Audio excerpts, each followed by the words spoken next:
So, if you want to buy a little hat and you're only making $5,000 a year, you're not going to buy it. Okay? You're not getting Chinese takeout either in Kuala Lumpur. Assalamualaikum. Selamat pagi guys. Aku tertarik dengan satu Mak Saleh ni. Dia cakap kita orang Malaysia tak mampu nak beli topi. Kejap-kejap aku nak share topi-topi aku. Okey, aku tunjuk satu-satu lah Yang ni beli dekat Bandung. Yang ni beli dekat Melbourne. Yang ni beli kat US, San Francisco.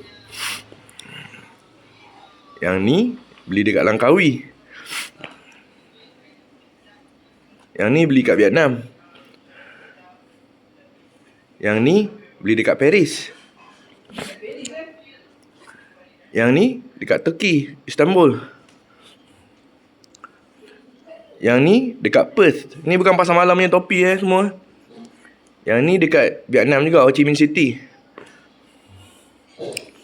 Yang ni beli kat Bangkok. Yang ni beli kat Rawang, HQ Pro 2.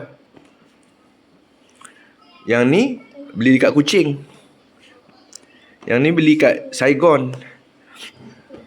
Yang ni beli kat Hard Rock Paris. Ni semua topi original Itu belum ambil kira topi-topi yang free lagi yang orang bagi tu. Okay?